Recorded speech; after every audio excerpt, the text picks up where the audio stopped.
Good morning, ladies and gentlemen, boys and girls, children of all ages. The Sideline Junkies proudly presents to you it's Sunday Rise. And this morning we have an awesome show lined up for you. We got the three heavy hitters in the room for you today. We got the big guy KG, we got the boss B, and you got yours truly, the Midnight Rider. And what we're gonna do is try to entertain you the only way we can, because when they say Sunday Rise, it's the best way to start your week. They say joy. Joy come in the morning, baby. Joy come in the evening. Joy come during the day, baby. Because joy is in that center space. And there he is, baby. I knew the joy would be the image reveal of the big guy KG. See, he does this thing. Everybody else got gender reveals. We got the KG image reveal. So we're trying to keep up with the Joneses in that regard. But what we got for you on the legend today, first and foremost, I want y'all to get this put to the side. It's the top three food space places you go to. Doesn't mean they the best three food places. They just your go-tos. Like if you in that area, that's where you going, no matter what. So it doesn't have to be the three that you frequent the most. It's the three that you always like. If you there and you near it, that's where you want to go. All right. After that, or before that, here's the layout for the show. We're gonna talk a little bit about the Max Crosby trade. We're gonna preview the top 10 free agent players in the NFL. We're going to talk about just three players I want to just mention to you about for the World Baseball Classic. We got Duke versus Carolina. We got the NCAA conference tournaments coming up. And then, boom, we close it out with your three food spots. So we want you to be interactive. We want you to engage, because that's just how we're going to roll tonight and today. And with that being said, I'm going to turn this over to the big guy KG. I'm gonna let him take it away. Good Sunday morning to everybody. Glad you could join us. Again, this is the Sunday Rise. Thank you, Midnight Rider, for that rousing introduction to get your blood flowing. First and foremost, gentlemen, how y'all feeling? I'm good, man. Oh, I'm sorry. In 24 hours, the audio version of this platform and in this production will be available to you. Actually, late, shorter period than that. It'll probably be about 10 a.m. The audio version will be available for you to podcast. You can go with Podbean, Podbean, Spotify, anywhere else you get your podcast from. You get the audio version. And then if you want the visual version, you can go and check us out on YouTube. Hopefully you click like and subscribe and you're good to go. And I'm sorry, BJ, go ahead. No. I wanted you to finish because this is the Sunday Rise. And I have a confession. I got to come up to the altar. I have a confession to make. Okay. The boss has dropped the ball, and the boss has to catch up on the audio side of the podcast. Okay. So you give the boss to later today. Everything will be caught up. You can find your favorite Sideline Junkie shows wherever you listen to your podcast. Okay. I just wanted to tell the congregation I'm human. Your cigar smoking, beer drinking, 4-cylinder turbo, riding boss is we get up, we fall down. But also remember, you hear that? We don't take this in a collection plate. We only take the kind that folds.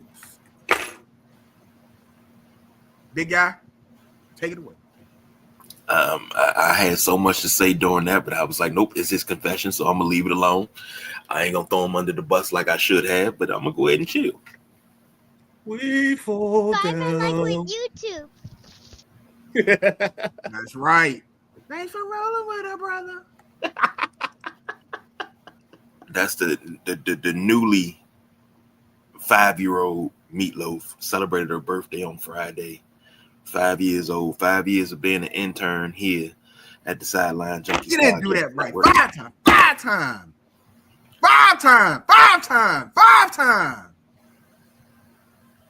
Where your energy at?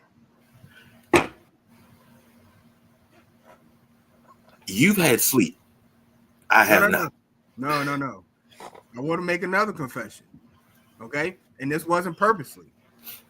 But I found out Robitussin and alcohol don't mix well together. Well, shit, you lucky to be woke. No, I'm just saying. It was an accident. I forgot one, but I wanted the other one. And let's just say it was some unicorns. It was a couple of leprechauns, and we were riding the night away. Well, as long as you ain't wake up to a dragon in your house, you're good, dog. I don't know what that. I don't know what that, I had a Bacardi rum and muscle relaxer night, and when I woke up, the dragon was sitting right there, and I was like, I didn't want to move. Like I had to go to the bathroom, but I couldn't move because I didn't want to wake up the dragon. So I had to hold it for a little while until the dragon was gone. Yeah. And this is Sideline Junkie Sunday Rise Confession Hour. Bring it in. Call in. Leave your comments.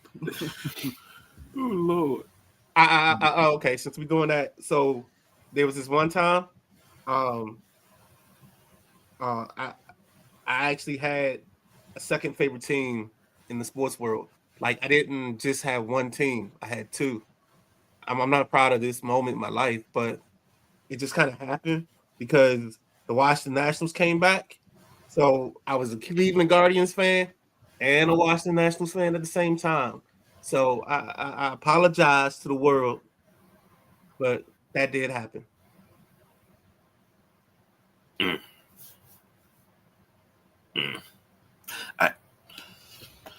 Well, since we all confessing, Fire it away. for the longest, I have been a Commanders fan, Redskin fan, football team fan, but I silently have cheered for the Ravens. Oh hell no! I don't know about this one. We gotta rebuke you, get some holy oil on you. Good Lord, the Ravens? Yeah. Huh.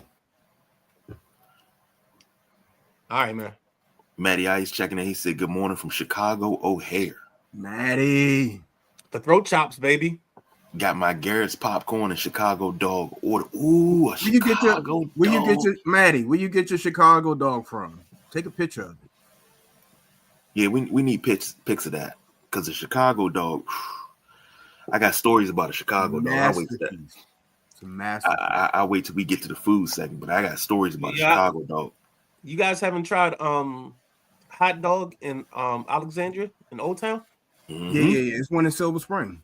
Okay, I was about to say. Hold on. Is it one in College Park now? I don't know. I just know the only one I know is because it's in Old Town. Because it's right by my other spot. Like if I go right, I can go to Hot Dog. If I go left, I can go to the Lost Dog Cafe. So that's the only reason I asked that. All right, gents, we got Maddie's attention because I really want to hear what he got to say. We probably won't get it full until tomorrow. But Max Crosby sent to the Ravens for 2 first-round picks. Max, you got to give Max Crosby the credit. Polarizing, yes. But he says he feels like he let Raider fans down.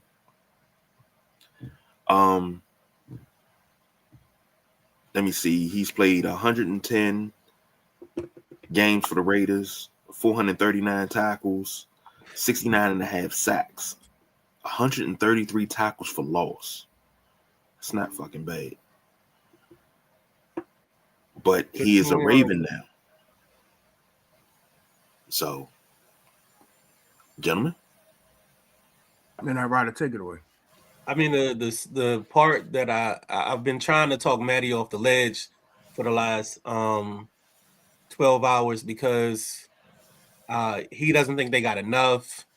And just judging off the conversation I had with, or actually the conversations I've caught from Jeremy Fowler and some of the other pundits in the sports world, they've said that Dallas had an offer on the table, a first, a second, and a player.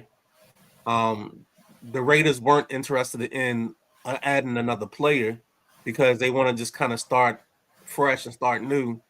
So that's why when the Ravens upped their ante to the 2 firsts, the Ravens deal was the most appealing deal to them. and it's the reason why they went with that deal is because they're trying to get just as many bites at the apple as they can. And I think that pick that the Ravens has is top 15, if memory serves me correctly. So they get to pick one and somewhere around 14 or 15. And that can also be a place where, if you're a Raiders fan, you want someone to fall in love with Ty Simpson. That's your big thing next, because you want them to try to come up to where you are for Simpson, because that's the only other move up. And this is a word that's going to sound made up, but it's the only move upable piece in this draft is Ty Simpson. And that's hopefully somebody falls in love with him. They remember the guy that played the first 9 games last season and not the guy that finished last season in Alabama. I know he had a some kind of virus that made him lose 20 pounds during the season, which is kind of the reason for the fall off on the back end of the season, besides the fact that Alabama lacked the running game. So this could be one of those situations where this team can get some other pieces and add to it, or they just pick another young player, because they do have to get younger. 15 where they are is a good place for offensive linemen, because they need all the help they can get up front to protect this young quarterback.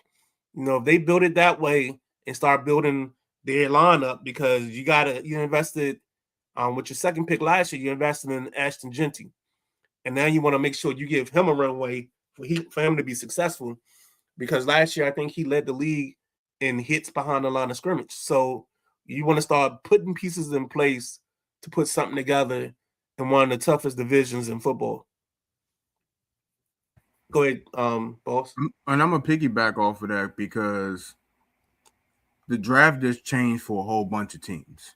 Right. The Bills getting their receiver, whether you agree if he a number 1 or not, he definitely is an upgrade to the room and can, what they have, make it a little bit more dangerous.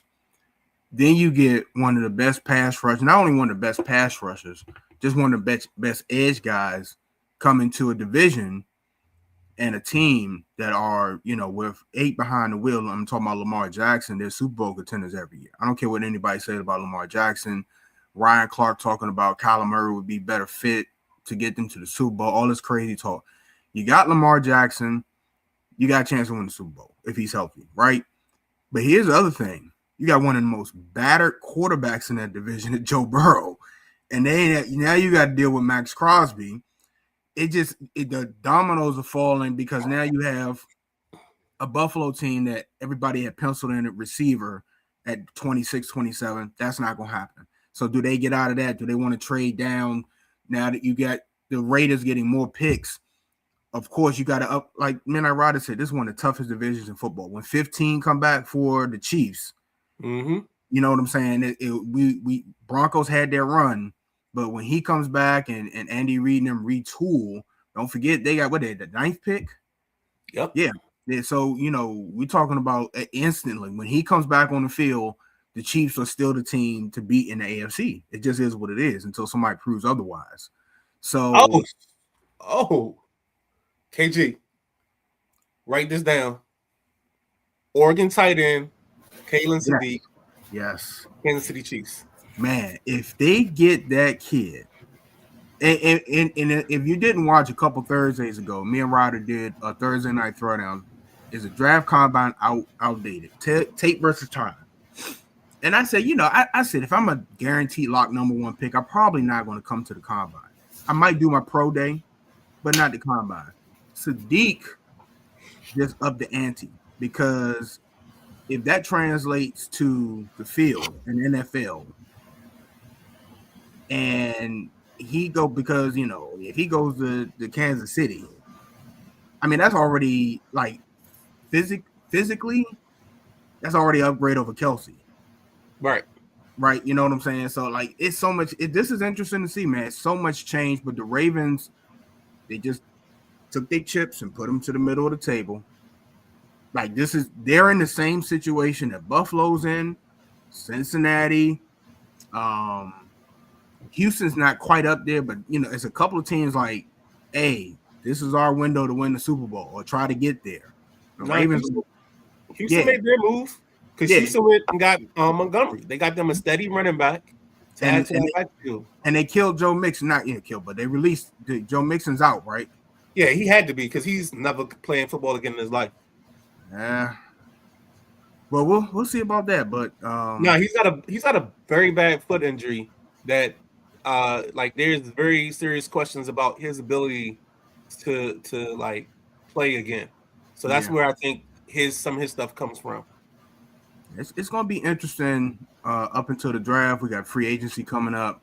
Who addresses what needs, and then kind of where they go in the draft, because this, we got some edge rushers in the draft. We got some receivers. You know what I'm saying? It's going to be interesting to see how, if anybody moves out of the top 10, like Ryder said, if somebody's interested in Ty Simpson, if you believe in that magic, do you make a move to go get him? It's risky. But I do agree with a lot of the analysts saying this is probably one after Mendoza. This is probably one of the worst quarterback classes, probably in the last 10 years at least. This is probably the greatest backup quarterback class that we'll ever have, but not the best starting quarterback class. These are your 12-year clipboard guys. Yeah. Like two guys that stand out.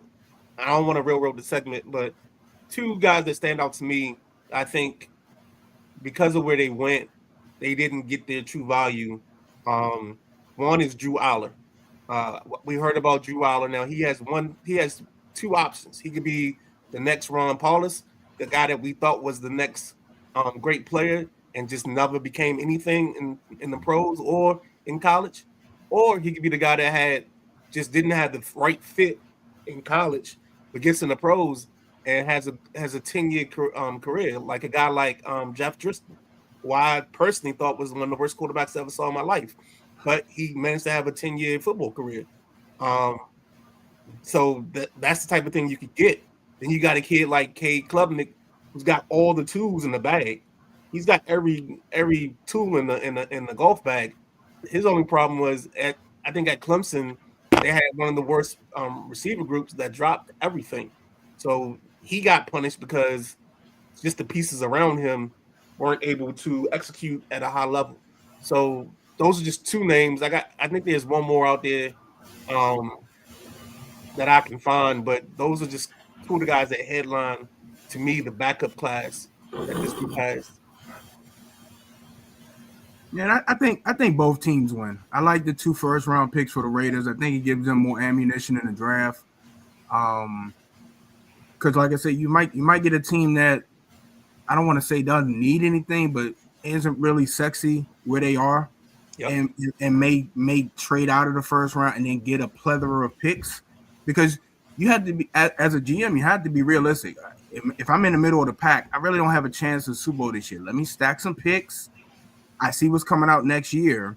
Let me just hold a fort down, stock these picks, and then in 27, I got such and such coming out. You know what I'm saying? It's right. More what I need coming out. So, big guy, I throw it to you. What's your take?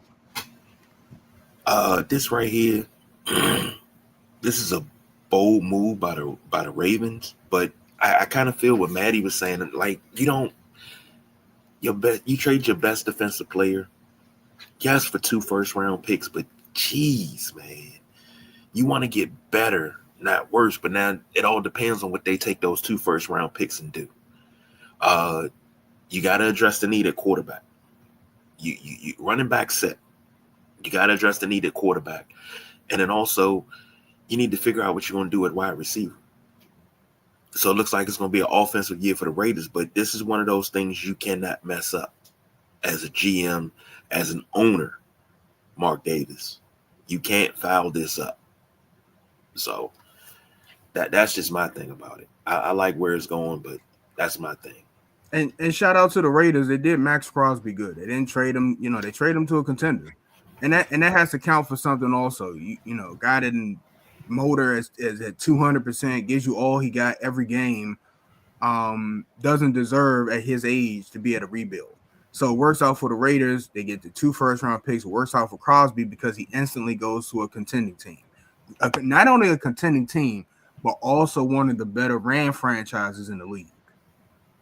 The other part that's beautiful about this deal is it puts him in a place where his desires and needs fits the desired needs of the Ravens. The Ravens need a pass rusher. He's going to be their best pass rusher since Terrell Suggs. So that, I mean, let's think about that first and foremost. And Suggs is probably 4 or 5 years removed from playing, and probably 6 to 8 years from being a dominant pass rusher. So that's where we get in that term. The other thing is there were teams that were just responsible, because if you were a Commanders fan, you could say, oh, the Commanders should have gone and got Crosby for the 2 first, but the Commanders aren't one pass rusher away from being a better defense. They're a pass rusher, a cornerback, a linebacker, exactly. You know, BBD, Motown Philly, Boys the Men, whatever it is. Like, they need the whole So Def squad to come in and help them out. You know what I'm saying? They need all the people in the clique. So I don't know, man. But that's what I was saying. If you're a good GM, you know where your team is. You know, if you're bottom, if you're in that 15 to 20 range, hey, do I trade out of this and stock up picks this year? You know, maybe you got a good scouting. Y'all done a good job, like the Rams. You know, you got good scouting. You can get a guy in the 3rd and 4th round. You can get some guys that you got your eye on, but you need more picks. So, I mean, if you're a top 10 team, competing, you kind of set. You got to see what Seattle's going to do, because they got a lot of pieces on the free agent block that they could be losing. But, usually, the Super Bowl team, usually lose pieces anyway and got to retool. We watched the Rams go all in a couple years ago and then have to retool, and then they're right back in the thick of things. So, well, the Rams did the draft the best. In the last, KG, what did I say? I think it was 10 of the last 11 years. Mm-hmm. The Rams haven't used their first round pick. Right. This year they have a first round pick, but it's not theirs. It's the one they got from Atlanta in the deal that got Atlanta James Pierce, the pass rusher from Tennessee. And at first it looked like Atlanta made out in this deal, but now after this kid's domestic violence situation, it's going to make the Rams look like they were geniuses in making the move, because now they get that pick, and then they get picks going forward from the trade they made with they get a player going forward, the McDuffie deal with the Chiefs. So what's up, coach of Memphis? So it's just one of those things, baby. The world just happens the way it happens, and they're in a good space right now. All right, let's knock these comments out. Maddie said, America's dog is what's in the airport. Anthony checking in. He said, KG, BJ, and Midnight, I'm predicting that I find out that Sullivan for the Dolphins is going to trade Waddle to the Chargers for their first round pick. It's not bad. Actually, I would put in pencil Pittsburgh Steelers. I think they would have to be on the fray of that deal, because I think they want something on the other side of Metcalf. And speaking of Pittsburgh, here's Timothy Watkins. I'm glad Crosby fits into the Ravens and the NFL's impossible salary cap. Yo, dog, it's too early for you to be whining about the cap, man. Come on, dog. It ain't set yet. Here, Anthony said, I have Sadiq going to the Chiefs at number 9. Everybody keep changing the number 9 pick. We already got the number 9 pick. They're going to pick Jeremiah Love at number 9. I don't think they're going to beat it. I don't think they're going to. All right. I don't think he's going to be there at 9. Here's where I think this is going to happen is there's going to be a move that has to be made, and somebody's going to have to get in front of Washington to get Love, because I think you might have to go to the Giants to get him, because the Giants have done enough propaganda to make people think that they may take Love instead of taking like Caleb Downs or somebody else. So it could get interesting right there. So I think the draft gets interesting at 4. That's where we can start seeing some movement. But on that Thursday night of the first round of the draft, there will be some form of a live stream from the Sideline Junkies featuring myself and many of the other junkies just having a good time and talking about the draft and saying who we think the pick is going to be. It's going to be another one of our ensemble shows. So it won't be exclusive to just the main group that is on the Thursday Night Throwdown. Hopefully we can get a real good rotation where just people just rotating in and out all night. Yeah, we can get your boy back. So when Detroit comes up, we can get Jesse Young in. We can get some other people in there that just going, yeah, we just like we did last time. If your team's coming up on the clock, we try to get you in. I don't know if I'm marathoning this thing like we did last year. So Maddie said, I wouldn't be upset at this point of the Raiders swap 2-2 with the Jets. Get their 2 picks. Mendoza isn't rescuing us this year. See, I really think I think Boss said something really interesting when he was talking. He talked about QB and then he mentioned wide receiver. I think the Raiders have to go. I think it has to be QB receiver, QB lineman receiver. I think their first 4 picks have to be on the offensive side of the ledger for sure. Anthony said, KG, BJ Midnight Rider, is this a good comparison for Sadiq? I can see a lot of Vernon Davis. Won't do it. Can't do it. Can't win with him. But yes, that's exactly the comparison.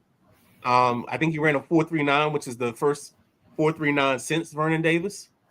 When you look at the tape, I think if you are objective, he doesn't have right now a very huge interest in blocking.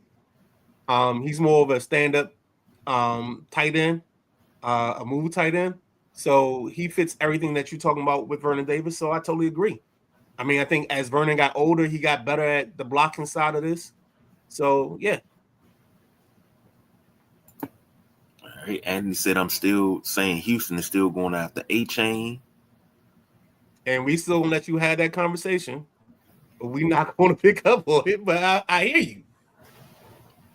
And he said, as much as I like Fernando, I don't think he's a franchise quarterback. He's a great starter in the NFL, but he's not a franchise quarterback or a superstar. He's going to be a reliable starter.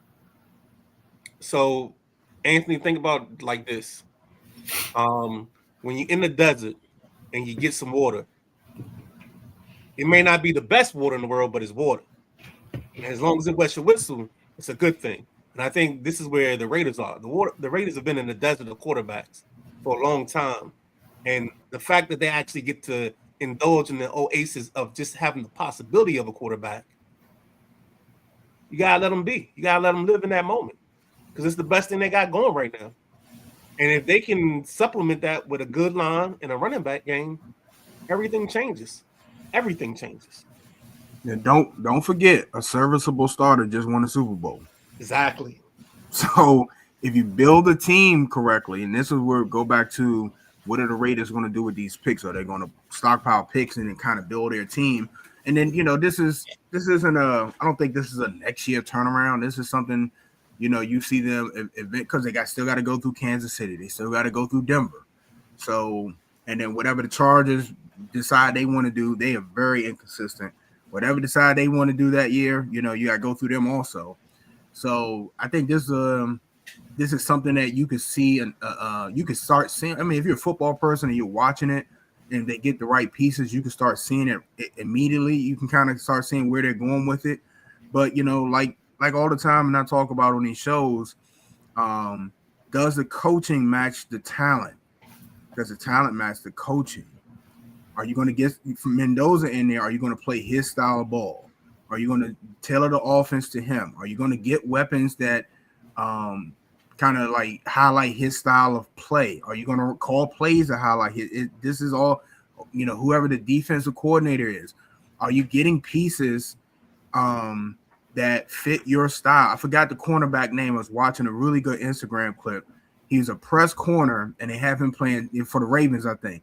Have him playing 10, 15 yards off the ball. It's not his style of play. So, of course, he lets in the most catches in the NFL. You talking about Marlon Humphrey? Is it Humphrey? I don't think it's Humphrey. It's a corner. I had to find a clip. I thought I sent it to you. I probably didn't. Okay. it's one of them pages that like he analyzes like players play. But if you draft a man corner, you play zone defense. It does, it's not Right. conducive to what he it's does. not conducive what you're doing. If you got a zone blocking, system, and you want, if you don't draft a back and for that understands that you're not it's not gonna work. So a lot of this is on the Raiders. Are they going to set them up, except Mendoza and whoever else they get to win? That's the big key. Anthony says Taylor Green, Drew Aller. He's talking about Taylor Green is the 6'6" quarterback from Arkansas that ran the 4.38. Yeah, Jumped to 43 vert. He's got arm talent. Watch him as a quarterback. Very inconsistent because that Arkansas team could have been a lot better if he was more consistent throwing the ball. I actually think he's a guy. We can say it in unison. Now, here's a guy. He's a guy. he's a guy. Here's a guy that I think a position change could be possible for, where he either moves because he's 6'6" and he's light in the ass, so he could be moved to receiver. And just be like a Terrell Pryor type of guy. Or if he goes to the right place, a place with some zone read options, he could be a backup there.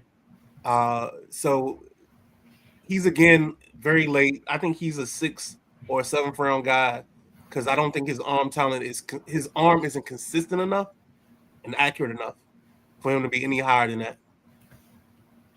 Drew Aller, the kid I was talking about from Penn State. Tim said Ty Simpson is ass and a 4th round pick at best. Aller should be a free agent because he stinks.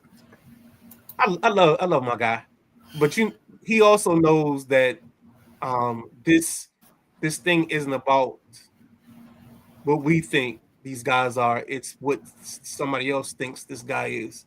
And the problem because we're in a quarterback bereft draft, guys are going to have value higher than what they would normally have. So Simpson's going to get taken in the 1st round. I'm convinced, just off of what I've seen in the chat. Do I think he's a 1st round pick? If you asked me the first 9 weeks of the season when we were doing our top 5, I had him in my top 5. He didn't drop out until like week 12 after I saw him put up a couple stinkers. But yeah, I think he's going to be there. I think Allen is the guy that I think he went to the wrong quarterback system. And sometimes I say it all the time when I think about Underwood at Michigan. You can't put a Ferrari, you can't put an Escort engine in a Ferrari. That's all I say. I say it all the time. You can't put an Escort engine in a Ferrari because you're not going to get the production you want. If you're one of these teams thinking of Ty Simpson, why not go get Malik Willis? Has Malik Willis shown enough in his spurts in Green Bay that you like, okay, you just like the backup quarterbacks that go to San Francisco. You say, okay, this is what they can do. Let me go get something a little bit more established. Let's finish up the segment, put a pin in that thought, and when we come back on the other side of the break, we can take that to because that's perfect for the next segment when we talk about previewing free agency. Before we go to break, go to the comments because Anthony hit on who I was talking about. All right, hold fast. You got me moving around here. You got me moving. Uh-oh. Don't delete anything now. I ain't deleting. Hold on. Where is that? Damn, I just seen it. Here you go. Nate Wiggins. That's who I'm talking about. Oh, that's the kid they drafted out of. Let's see how good the memory is. I think they drafted him out of Clemson. He wore the number 2 at Clemson. He's their other corner. But he's definitely a man corner for sure. Man corner playing 10, 15 yards off the ball. Allowed the most catches in the NFL. And that's what I'm talking about. Like, unless you got a guy coming out that has both dimensions that you've seen play both, you had to put – I go back to the Bills game in Denver. You have Dane Jackson come off the bench, cold, in press coverage, touchdown. That is coaching. That's You bring a guy off the bench cold. You can't even give him the quarterback treatment where you see your quarterback go down and you hit the thing for the other quarterback to start throwing. At least warm his arm up. You can't do the baseball pitch. Hey, start warming such and such up. Hey, take your coat off. You're cold. Hamstrings ain't warmed up. Your shoe don't even have grass on it because you've been standing in the same spot. You got Gatorade spilled down here because that's all you've been doing. You've been drinking and you got Gatorade right here. Go play press coverage in one of the most important games in the year. Press coverage against one of the, y'all know how I feel about Sean Payton, one of the better offensive coaches. Go play press coverage. Thank you. I just can't. Butter my toast. We're not gonna get into that argument because I got like pages of arguments for the way these corners play press. I don't understand it. I don't get it. You can't press and not touch what you pressing because that's not press coverage. But that's to open up a whole. Like this is gonna make this episode an hour and 40 minutes, and we just gonna talk about these two subjects. If you let me go on to this diatribe, so I'm gonna stop myself. We gotta go to break. Take the show. All right, we're gonna take a break. Be right back.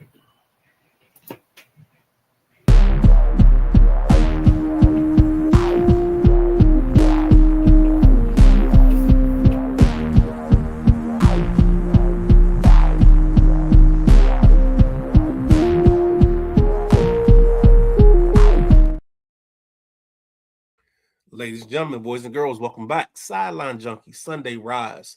It's the best way to start your week off with us, the Sideline Junkies, with this show, the Sunday Rise. And what we're about to get into and start previewing is NFL free agency. And before I get into the list, the boss man had a great lead in. So I'm going to take the lead in. I'm going to let him be the sender. And I'm just going to answer the question after he sends the thought.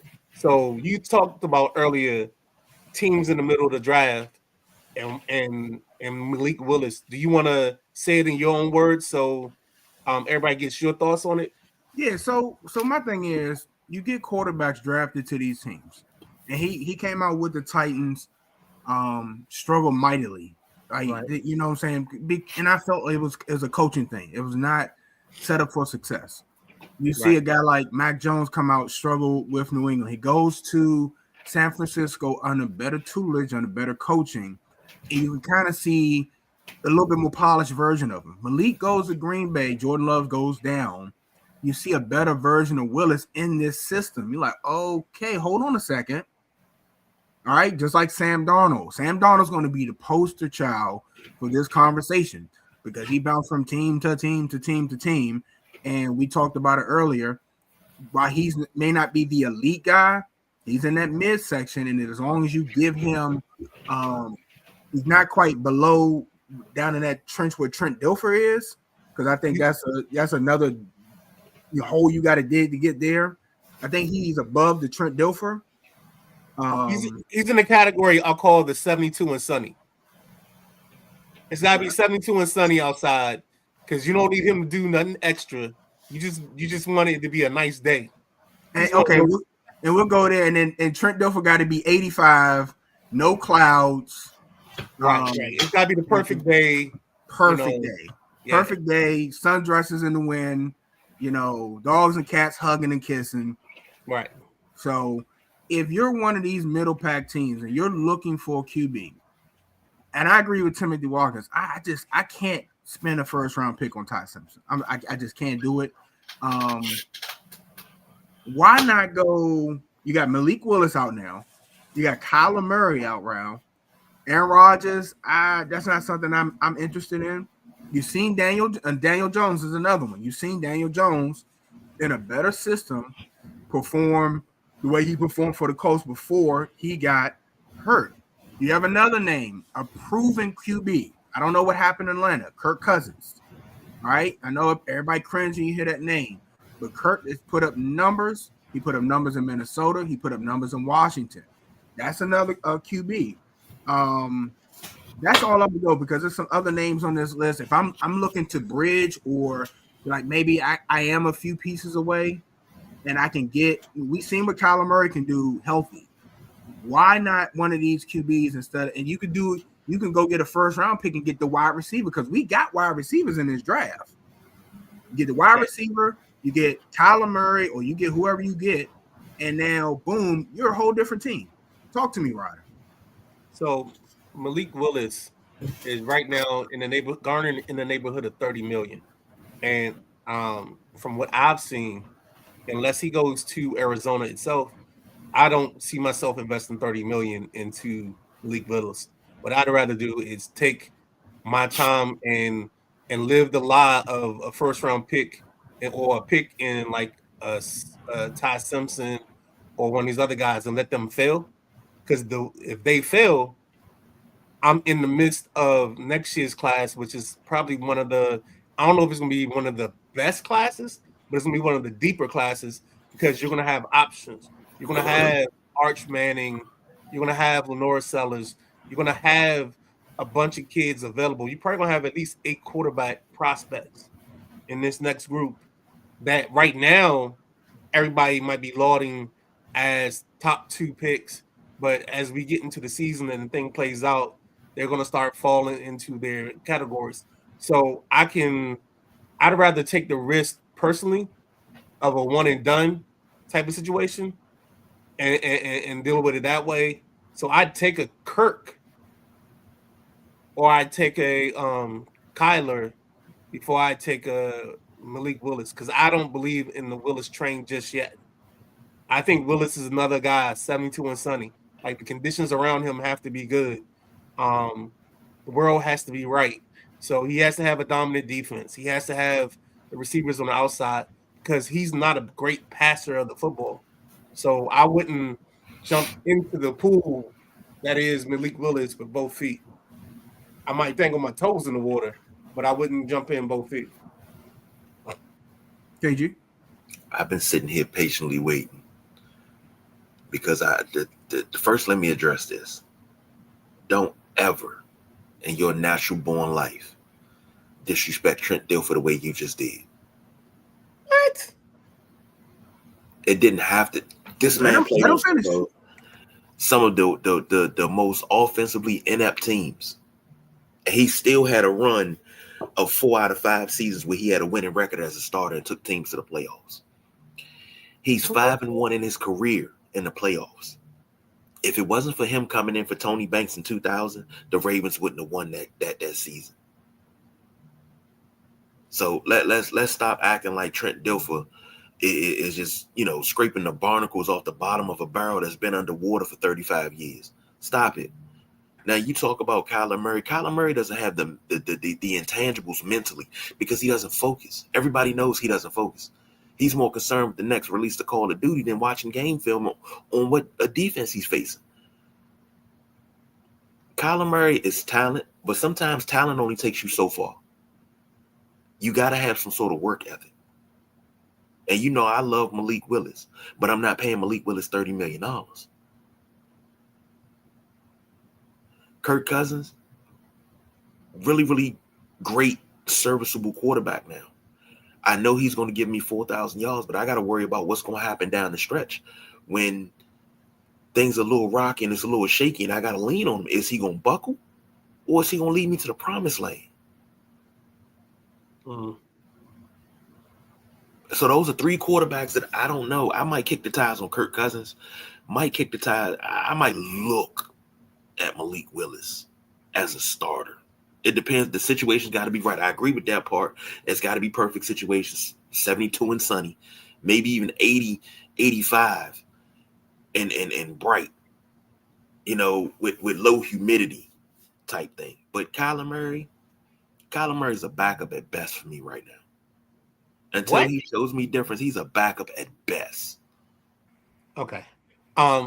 If you would Arizona, let's go ahead and talk about the rest of the free agents because there's no way Kyler Murray is a backup at best. I said for me. I didn't say for everybody. No, I know what you're saying.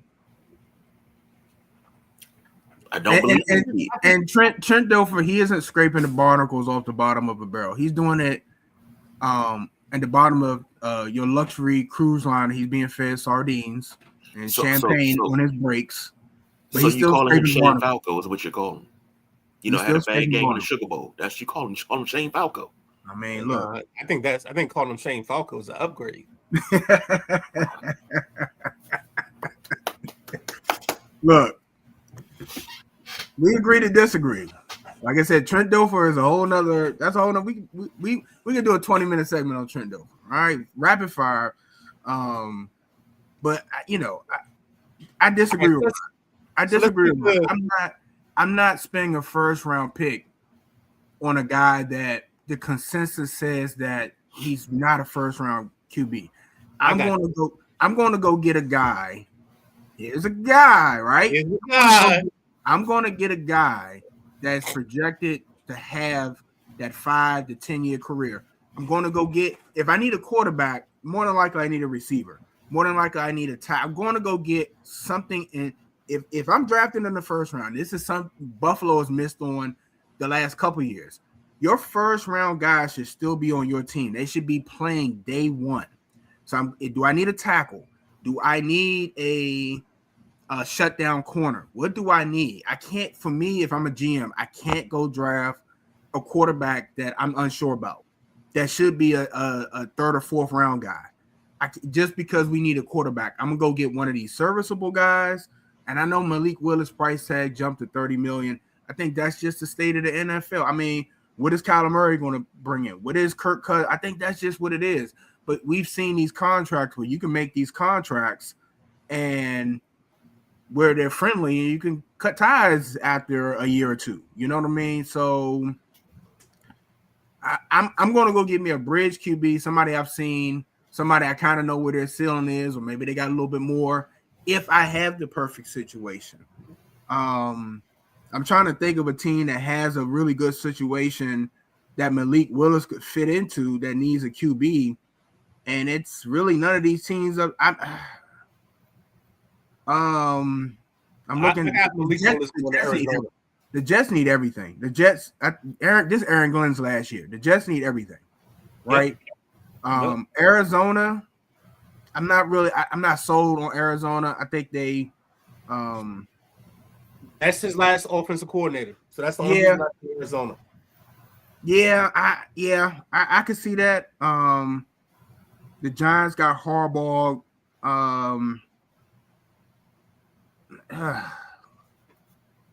Look, I get me a bridge guy. I get me a receiver. Just kind of what the Giants did. Go get Malik Neighbors. You got a top talent receiver. You just got to find him a quarterback. That's it. You can see the little bit the way he gets as far as from garbage QBs that he's a talent. So you got the talent. You just got to find a QB. I'd rather have that situation than burn a first round pick on a guy that is going to flame out more than likely. That's my thought. All right. So here's some of the other top 10 listed free agents that we want to kind of talk about. First one is Trey Hendrickson, edge from Cincinnati. I think he turns 31 or 32 this year. He's probably looking for a good deal. Thoughts on him? KG, go ahead, man. What was that? Trey Hendricks, right? Yeah. He's been on top of a lot of people's lists. And if I'm not mistaken, I don't want to say this wrong. I think his production was down last year, but he was hurt last year. Mm-hmm. Look at the situation. But fellas, he played 7 games last year, only 4 sacks. Compared to 2 seasons before, he had 17 and a half sacks both seasons. Yep. This dude has 81 sacks in his career. Yep. Jesus. Yep. Who needs a pass rush? Washington's looking at pass rushers because they need pass rushers. Even though Von Miller says he wants to come back to DC. Yeah, that if I'm a GM, I'm not doing that. Hey, he had 9 sacks last year. So 9 sacks in a limited role ain't bad. I agree with Anthony. Buffalo would be good with Trey Hendricks. He would be good in Buffalo. Man. I think if you're a Super, I don't mean to cut you off, KJ. I think if you're a Super Bowl contending team, Trey Hendrickson should be on your radar. Now, Buffalo has to decide what they're going to do with Bosa, Joey Bosa, if they're going to bring him back or not. Who else they're going to release on that line? But you definitely, I mean, you see if he's healthy, what he got. You're not committing to him long term because he's 31. So this probably be what a 2 or 3 year deal. He probably wants heavy guaranteed money, but you can make it friendly. Like I said, we see a lot of these teams make these contracts friendly, where if it's not working out, and we can cut ties. So if you're contending, kind of like the Ravens were looking for, and you got your pass, if you need a pass rusher, I would seriously look at him. I really would. KG. See, you said Super Bowl contender. Hell, he can wind up. Put him on San Francisco. Let him go to San Francisco. San Francisco. Hell, if the money's right, even if the money's not right, where you go? Kansas City. I'm about to say Kansas City. The Broncos. Kansas City doesn't work because that's not their MO right now. Their MO is they got money tied into Chris Jones, Pat Mahomes. So what they're trying to do, and it was evident with this Trent McDuffie trade, is they're trying to get younger along the way. So that's why they let McDuffie go for the first, I think it was like a 5th or 6th in 2027 third round pick, is because they're trying to basically rebuild on the move or build up on the move as we go along. So that's why I don't think you would see that in Kansas City. Speaking of the other free agents, because we haven't really hit on anything beyond Hendrickson, you got Tyler Lindenbaum, the center from the Ravens. He's the number 2 listed guy. Any quick thoughts on where you think he might go, or thoughts on him, period? No, KZ, he's not coming to Washington. I was just about to say, since Washington, are they gonna? What are their plans for center since they released their center? Wouldn't that make sense there, KG? Nah, it wouldn't make sense. Wouldn't make sense because you need more defensive help than offensive help. I think he would take up too much money right away, and you need to spend money on defense more than anything. Our secondary, Swiss cheese. Our secondary is the reincarnation of the Pearl Harbor crew, and I don't mean that in a good way either. I mean what the original name meant of the Pearl Harbor crew. I was going to say, because you kind of messing up, because the 80s, I think the 82 or 83 secondary was called the Pearl Harbor crew. Yeah, but they were nicknamed that early on because everybody was always bombing them. That's what Doc Walker said, and they turned it into something right positive. But I'm talking about the original name of the Pearl Harbor crew. We're going to get bombed a lot. All right, so let's go to number 3 on this list, and that's the kid Jalen Phillips, who played at Miami, but he finished last season in Philadelphia. Edge rusher, guy that was hurt a lot, so his availability has been an issue. But when he plays, he's a star. Do we think he goes to the place that Trey Hendrickson doesn't go, or do you think teams will take the risk with his inability to stay healthy to make things happen? I think when you got a guy like that with that type of pass rushing talent, you take the risk, because the risk isn't going to cost you. Because like I was just saying about Trey Hendrickson, you can make this contract where you can get from underneath it, quickly. And it is really nothing him or his agent can really argue about, because I think a lot of teams are going to want to protect themselves because he hasn't played a lot. So the contract is going to determine. They might get a good signing bonus, but the contract is going to be friendly. So in a year or two, if you're not playing a whole bunch of games, we can cut you. Right. But anytime you got somebody that can rush the passer like that, you have to pay attention. And that's a good point. Wherever Hendrickson doesn't go, if you're, like I said, if you're looking, you might be a team that can maybe not have him out there 100% of the time. Maybe you limit his role, just like KG was saying with Von Miller. Maybe you limit his role. You bring him out for just pass rushing situations. Not with that money you paying him. No, because he's not going to get that money. He's going to get pass. Look, if I'm bringing you in, no disrespect, bros, but when you hit this level of free agency, you're not getting money like that just in case. This ain't just in case money. They giving you the bag. So he gonna get the bag because pass rushers are at such a premium. And the problem is teams, because the salary cap has exploded so much, that we are limiting the availability of the quality pass rushers. So you this isn't, well, actually, no, it might be like some of these pass rushers and some of these free agents are the girl at the corner of the bar at 2 a.m. and you got your beer goggles on.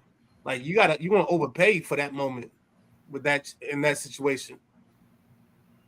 And I think I don't disagree with you, but I think if you're one of those teams that need a pass rusher, and like I said, I think that what hurts him in the pass rusher market is his availability. Okay. So the bag that he would normally get, let's just say he missed 2 or 3 games, right? Or you can see, like Henderson has a better track record as far as playing and stuff. Right. So with that, I feel like the bag he would have got being healthy isn't going to be the same bag Hendrickson got. His bag is going to be probably more incentive heavy. If you reach this, if you play this many games, if you get this many sacks, if you make the Pro Bowl, if you get 5 sacks, if you get 10 sacks, if you get 15, you know what I'm saying? It'll be heavy for him to make his money. But if I'm a GM, I can't give him that upfront bag and then he play 5 games. I can't do it. All right, KG, you get the next one. Number 4 on the list is Alec Pierce, Indianapolis wide receiver. Man that I think he led the league the last 2 years in yards per reception. Where do you think, or what do you stand on him? Because he's probably going to get overpaid for sure. The Giants. I say the Giants off break because Malik Nabers is going to be coming back off of torn ACL. So you need somebody to fill in, but he will also, him and Malik Nabers side by side on the opposite sides of the field. You got something going there. You got 2 young talents. So, I think, if I'm not mistaken, I got to look at the numbers, but I think the Giants had the money to give him a nice, substantial contract. BJ said something early, and I noticed you didn't react. He said something about incentive-laden contracts, and you said nothing. But I say incentive-laden contracts, and you lose your mind.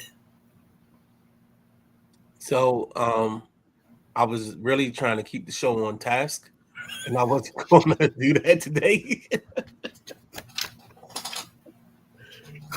I see we had an hour already, and we got like a couple of things to hit, so that's why I didn't even go into that. I got you. But no, to close out, I want one other player for us to talk about, and this can be actually, let's make this the last one we talk about, and then we move on to some of the other stuff we got. Devin Lloyd, linebacker, Jacksonville. Young linebacker, he's probably going to be the top of the market. He's another top of the market kind of guy. I know you guys keep saying incentive-laden contracts, but unfortunately, the guys that we've talked about today aren't going to be incentive laden deals. You're going to have to give them back. You're going to have to show them the money, Rod Tidwell style. So let's go with Devin Lloyd, and just any thoughts on him? There's a bunch of teams that need linebackers. His rumored destination right now is Dallas. But I mean, shoot, the Bears just let go of Tremont Edmonds, so that's another place where he could go. So we got options, or he's got options. I stay right here. I stay right here, Northwest Financial Field, whatever it's called. And this is where the Commanders, you guys keep saying they need defense. They need defense. Why not go get a stud? Why not, if you're going to pull a bag up, go get one of the top linebackers available and start, then you can kind of figure out what you're not going to build everything in free agent, but if you can get one of the top dogs and then kind of build around that, I'm going Commanders, man. Commanders, like you said, the Bears. I've never been impressed, even when in this Buffalo deal days with Edmonds. Let's go. I don't know if it's motor. I don't know what it is. It just seems like he's always a day late, dollar short. But then he'll make a play. He show his athleticism, make a play. You be like, okay, there it is. But like this is, we've been through 20, 30 plays now. Like where you been? Like So if I'm the Commanders, I'm the Commanders, I'm pulling up. And I'm like, look, here go the car, here go the PIN number. You know what I'm saying? Just talk to us. No, it's funny you said that about Tremaine Edmonds, because I think I put that in my response to KG. To me, he's the ultimate. It's like the intangibles and the numbers don't match the production. You know what I think of him as? And I've done this. I think as guys, we've all done this. When you're with a girl, you're kind of tired of it, but you don't want to lose her. So she says, "Oh, can you do these things? Because this is what I need you to do." In the first month, you are the saint. Like you going to church with her every week. You done held her hand. You done called her all throughout the day. You done sent her roses. And then all of a sudden, the second month, you back into doing the same old stuff where you're neglecting her. And nothing's changed, but you just saved yourself being broken up. That's what Tremaine Edmonds' game reminds me of. Is like he gonna do just enough to stick around, but not enough to put the ring on it. I agree. Look, it's no other way to kick the ties. What did Norman tell Harry? Do what you got to do with them and get rid of them. KG, real quick, can we catch up on some of the comments? All right, let's run through them. Anthony said, I can see Jalen Watson going to the Redskins. He said, I'm a Dolphins fan. I think what hurts Phillips is he's just a scheme-specific edge rusher. He needs to be in that Vic Fangio type of scheme, midnight, to be successful. Maddie said, there's no place I want to throat punch people more than in the airport. People lose their minds in here. Agreed. Anthony said, BJ, KG, and Midnight, if you guys were cornerback coaches in the NFL, how do you teach press man-to-man coverage? He just did it. He just did it. That rocket and Midnight Rider's ass is lit. And you can see him lift off his seat a little bit. He just did it. No comment. And Maddie said, Midnight, you talked me off the ledge a little bit, but I have zero confidence the Raiders will draft well, make any good moves in free agency. And Anthony said, I see Lloyd going to the Seahawks. I don't.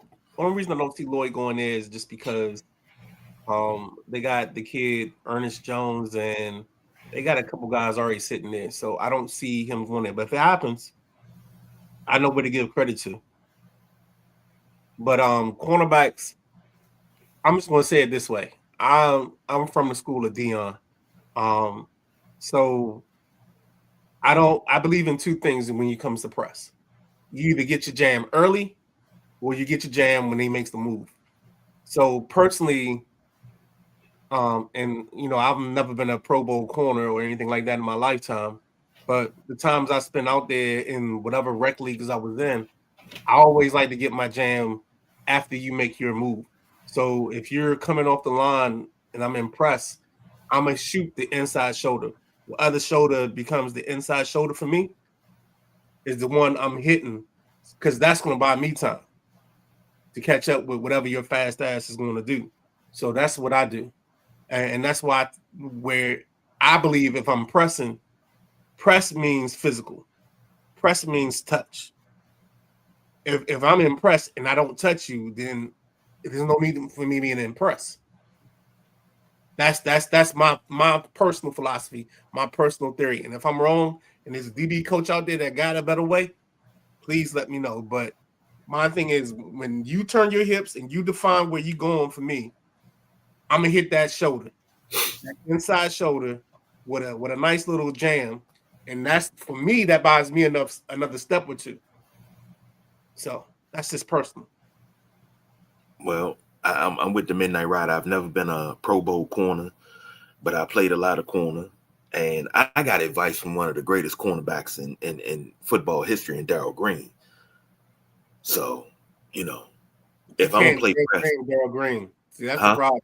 You got advice from the wrong guy. Because Darryl Green can only do what Darryl Green does. Because he got tracks to make it up. Yeah, I told him, I was like, I don't have the speed to do what you do. I can't ride side saddle the way you do, man. So he was like, no, just get your feet right. Nah, Doug.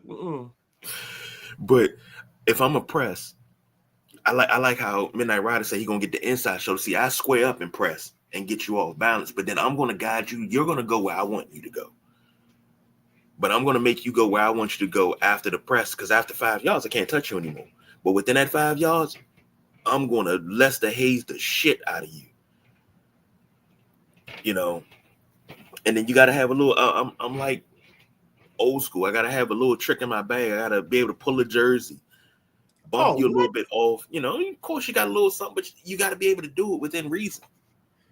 Yeah, I was the best. I get that inside hip, get on your inside hip, grab that jersey a little bit. Yeah. But, that's old school stuff. Go ahead. Want to hit the World Baseball Classic? So this is just. I'm sorry. I saw the World Baseball Classic, and I wanted to just shout out 3 players real quick. First one is the U.S. played Brazil, and there was 2 guys that stood out to me. A, name recognition. B, name recognition. C, name recognition. One of the kids hit 2 home runs for Brazil, and it's Manny Ramirez's son. He wears the 24. The only difference is he's left-handed batter, not a right-handed batter. And then if you watch the highlights from the other night, there's a picture facing Aaron Judge that broke his bat, and it's Jose Contreras of the White Sox. His son is a 17-year-old, and he sawed off Aaron Judge in a clutch situation, and they turned 2. So that's another name. And then last night, shout out to Kyle Schwarber for just going yard and getting the U.S. Team USA over Great Britain last night. So that's all I really wanted to hit on. All right. Let's switch gears. Go to the college basketball. You had number 1 Duke 75, number 17 UNC 61. Dixon gave you 17. Score? Huh? Was that the actual score? Because I guessed. Oh shit! Okay. 76-61. Dixon gave you 17. You got 10 from Trimble and Stevenson, 11 from Visar. For Duke, 26 from Cameron Boozer, 15 from Brown. SAR gave you 10, 11 from Evans. Where's my team stats? UNC shot 45% from the field. Duke shot 42. UNC 37% from behind the arc, 31% for Can I say you that, bro? Duke. Because the keys to this ball game or the kicker in this ball game was the kid Sarr. Sarr had like a run or a streak where he just kind of took over the game. He may have only scored 10 points, but he was the spark that got Duke going in the middle of this ball game. And then it doesn't help that Carolina's down Caleb Wilson, who just broke his right thumb while dealing with his left hand surgery. But that's the kid I wanted to highlight this morning. And part of even the reason we talked about this, and also want to be fair to all the Duke fans because, I talked a lot of trash when Carolina beat Duke on the last minute shot by Trumbull. But yeah, I think I still when I see Boozer, and this is it's not a Duke thing. I want to see the dynamic talent, and I think he's a good basketball player. Don't get me wrong there. I just don't see the dynamic player, and I don't see that even with the kid from BYU, because now I'm starting to think that some of his magic is the fact that he's just at BYU and there's nobody else for them to have score. He just got to score. So it's like, when you ain't got nothing around you, you got to be the sterling. You got to be the shining star. So is it really how good you are, or is it because of what's around you just ain't good enough? So that's the only thing that scares me about AJ Beyonce. Boozer, I just don't see like elite athleticism from him. I see a very good basketball player, and I don't ever get me wrong on that. And there's nothing wrong with having a very good basketball player. But when I think of like the reason these teams are tanking, I don't know who's the guy that is the transformational player in this draft right now. I know everybody's telling me Peterson, but he doesn't play enough. He's not consistent enough. I think we got a group of really good guys. I just don't know if we got franchise changing players in this draft. I feel that way too. It's nobody that really stands out to me, but it's around that time of year where guys that didn't stand out to you are gonna start standing out to you. Yes, sir. It's coming. And speaking of which, that is a great transition because you're gonna get a lot of these people this week. We got conference tournaments coming up this week. ACC is March 10th through the 14th. The American is the 11th through the 15th. The Atlantic 10 is the 11th through the 15th. The Big East is the 11th through the 14th. The Big 10 is the 10th through the 15th. The Big 12 is the 10th through the 14th. The Mid-American is 11th through the 14th. The Mountain West is 11th through 14th. And the WAC is 11th through the 14th. And don't forget, we got Selection Sunday next Sunday, which means next Tuesday, we get to do that thing we do all year, every year. We get to fill out our bracket live online. But only difference this year is not too much Deborah Cox this year. Not too much Deborah Cox. So Midnight Rider, get your tea together because you got to sing it this year. Nah, dog, I ain't doing that. I don't want to mess up Deborah Cox song that bad. But no, let's talk about, because I know we're not doing a trio today, but some of the conference final games we have coming up on the women's side. You got Duke and Louisville in the ACC fighting it out for the women's title. You got UCLA and Iowa.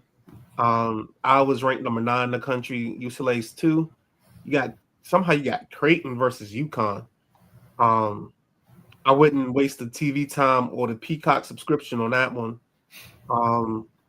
You got Fairfield versus Merrimack in the MAAC. You got Texas versus South Carolina. So I definitely pull my chair up for that at 3 p.m. And just because, my girl Olivia Miles plays at TCU. TCU is number 10. West Virginia is number 15. You got them playing in the Big 12 tournament at 5 p.m. and that's on ESPN. So Texas, South Carolina, 3 p.m. ESPN. West Virginia, TCU at 5. Iowa versus UCLA is on CBS at 2:15.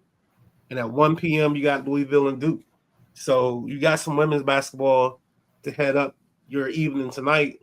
And then, I mean, the men's side, I mean, it's going to be interesting because in the Big Ten, you got like Nebraska, Purdue.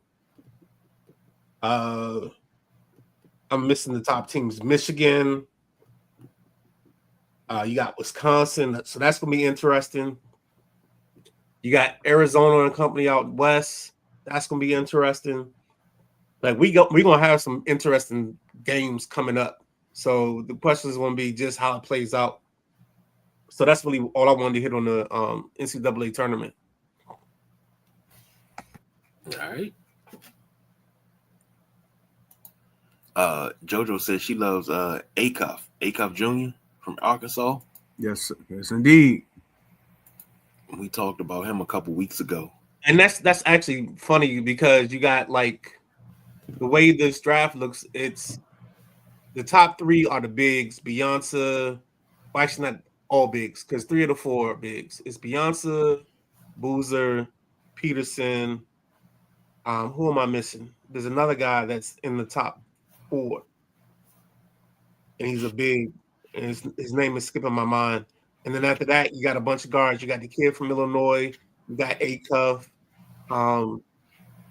It's going to be interesting how this plays out. I don't know if you want to be in the top 3 or if you want to be 4 or 5 because you get options. So that's going to be interesting again in its own right. All right. Final thing.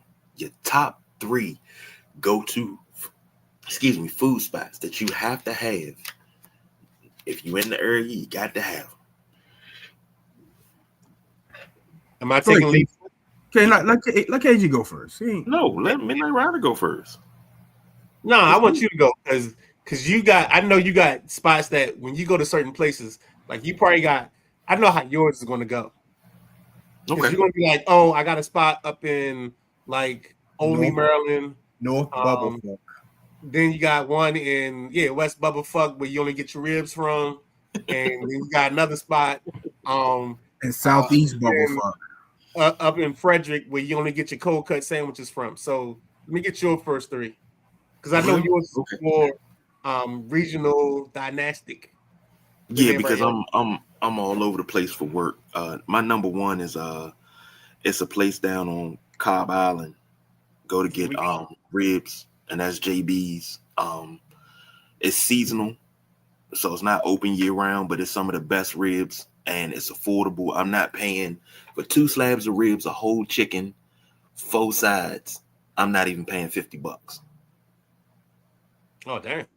Okay. So, and I'm talking, if he pulls the ribs off the grill, he's like, yeah, I ain't like those. It's gonna be a little bit longer wait, but I'm gonna give you a pork chop sandwich for free. So, yeah, JB's is number 1. Can't wait till they open back up because I need my rib fix. Number 2, it's a restaurant I stumbled across working in Cumberland. Now, Cumberland's 3.5 hours away, going up there for work. And it was like every time I'm up there, I got to get a sandwich. It's called Dietrich's. It's to the point that the project coordinators that work in Ohio, they call me and say, hey, you want a sandwich this week? Of course I do. All right, I'm going to send you to Cumberland. I got a full day job out there for you, but it's not going to take you a full day, but they paying for it. Okay. I was out there for a week. Nope. I did 2 weeks out there. And I didn't stay at the hotel out there, but I used my per diem to buy a sandwich every day. That's how good those sandwiches are. Number 3, this has gone by the wayside because they closed, but it's actually a local joint that's on Marlboro Pike. It was called Crab Line. You wanted a crab cake sandwich, you go to Crab Line. And they were handmade. They were it wasn't filler. It was all crab meat. And they closed and they turned it into something else. And I'm upset about it because a crab cake sandwich was like $5.50. And it was well worth the $5.50. The crab was about big as your fist. And it was beautiful, man. So those are my 3. Real quick, my 3. Dirty Yak, Pimlico Chinese Carryout, right near Pimlico Raceway. Go get your Dirty Yak. I get my spicy extra onions. It is. Look, you're gonna eat it right in the car, right out front. You're not gonna pull off. Get you something to drink. I don't think they sell mixes there. You might have to go down the street to get you a mix, but go get some Dirty Yak from Pimlico Chinese Carryout. My number 2 is a spot in Wheaton, right on the corner of Randolph and Georgia. It's behind the McDonald's and the gas station. They got 2 trucks called Tacos Don Perez, I believe. The best quesadillas that you can ever imagine. Like, put you on your ass quesadillas, okay? My 3rd spot, right down the street, Burtonsville, Faux Wheels. Berea Tacos, Faux, to die for.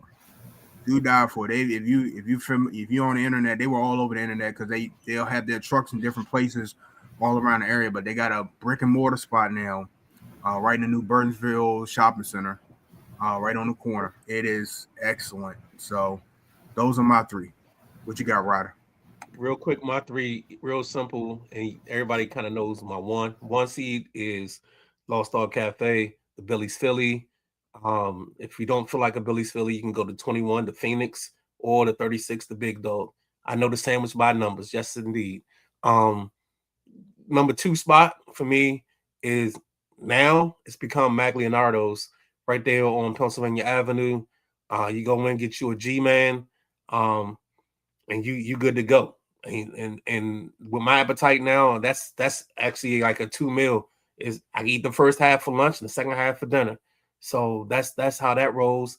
And then just sticking in what I've been rocking with lately. Number 3 is now Silvestre's. I get the fajita, I get the steak, but I get the rotisserie chicken instead of the chicken strips. And yo, that's been torched. I just did that yesterday, and that's automatically a new favorite. Like I'm not ordering my fajitas any other way, but with the chicken and the rotisserie chicken from here on out. Because I heard somebody do it with their tacos, and I was like, and I was like, you know what? I'm just gonna mess around and try it. And they didn't charge me extra for it. So, and then I think that my spot is gonna be the one on Silver Hill Road, even though it sucks to go into that location. I think that's the spot. Because I normally go to the one on St. Barnabas because it's more convenient. But yesterday, because St. Barnabas didn't open till 11, and I was there like around 10:30, I ended up going to the Silver Hill Road location. But I think that's better. So I think I might be I think Silver Hill Road might become the home place for me, the home stadium when it comes to my Silvestre orders. We got any comments? Comments real quick, and then we need to get out of here. Yep. Well, JoJo said, "Where's that again?" Now it's JB's. It's down Cobb Island. Wonderful place. Wonderful place. You go down there and you sip out of water and you eat your ribs and you're good to go. But that's all we got, man. Yo, you talked about crab cakes. I mean, my guy Greg Jackson had 3 spots. He was talking about. I know the first 2. Actually, no, I don't know the first 3 he was talking about. So he was talking about, of course, Jerry's Seafood. Number 2 was the Coco Pub up in Baltimore, KOCO. Okay. And then the 3rd spot is the G&M right there by the airport. Those were the 3 crab cake spots that he brought up. Crab cakes. I got ones in Oldington called Captain Billy's. There's actually a Captain Billy's on 197 if you're leaving Laurel coming into Bowie on the right-hand side by the 7-Eleven. But the one we frequent is the one in Oldington, and there is no filler in that. Okay. I used to go up there all the time, Oldington, for my haircuts. And now that I shave my hair, but there's a pizza spot up there that I used to go to, and I used to get like I used to get pizzas I can't think of the name of the joint. But it's right in the middle of Odenton. Damn. Maybe it was like Antonio's or something like that. I'll get it and I'll have it for Tuesday. Let's go ahead and preview what we got coming up this week. I know Monday we got drive time at 5. I think we're doing a free agency preview and kind of a recap of the weekend.